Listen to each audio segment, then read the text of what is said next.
Si votre enfant a des difficultés pour faire ses devoirs, qu'il n'est vraiment pas motivé, regardez cette vidéo. Si vous ne me connaissez pas, je suis Sylvie Dorsan. J'accompagne les enfants et les adolescents avec un trouble 10 et TDAH pour trouver leur meilleure stratégie d'apprentissage, pour avoir plus confiance en eux et pour acquérir une autonomie. Plusieurs raisons pour le manque de motivation. D'abord, n'oubliez pas que votre enfant 10, lorsqu'il revient de l'école, il est assez fatigué, même très fatigué, et ça peut éventuellement être une cause de démotivation. La deuxième raison qui peut survenir, c'est quand il est mal organisé dans son espace de travail.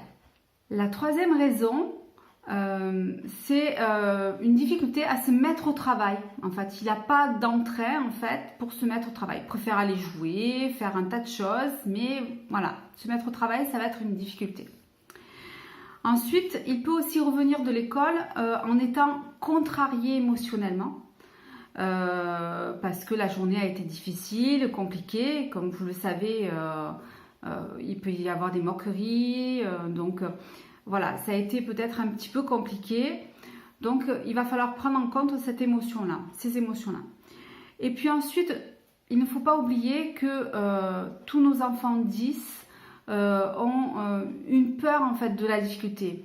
Toute la journée, ils sont confrontés à des difficultés majeures. Et le moment des devoirs est encore une source de difficulté.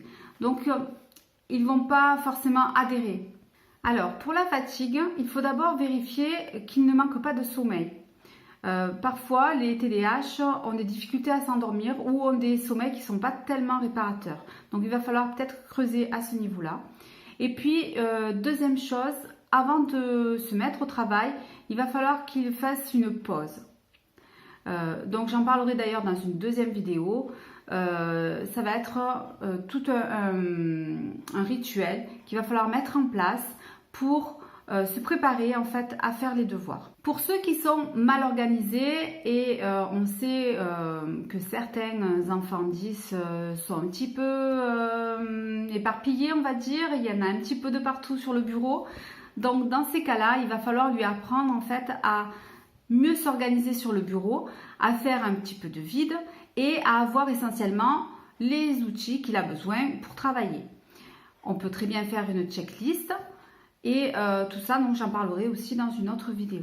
Pour ceux qui ont du mal à démarrer, il va falloir ritualiser le moment des devoirs en fixant un horaire et en fixant aussi un temps. C'est-à-dire qu'il ne faut pas que ça déborde non plus, on passe des heures à faire les devoirs. Donc pour cela, on va mettre une alarme. Par exemple, à 17h, il va falloir faire les devoirs.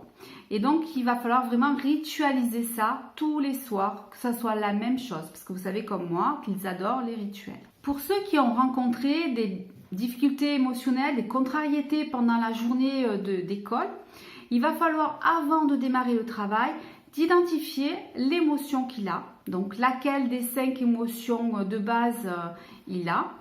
La peur, la colère, etc. Et ensuite, une fois qu'on l'a identifié, il va falloir la quantifier, c'est-à-dire sur une échelle de 0 à 10, dire à combien on est. Voilà. En sachant que 0, je n'ai pas d'émotion, et 10, je suis vraiment au maximum de l'émotion.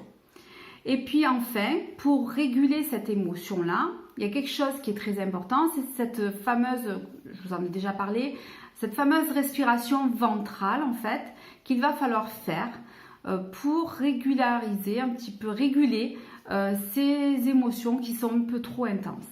Pour ceux qui ont peur de la difficulté, félicitez-le. Félicitez toutes les petites choses qui sont très bien. Alors attention, en tant que parent, on a tendance à dire waouh, ça c'est super et tout, mais, et le petit mais est de trop.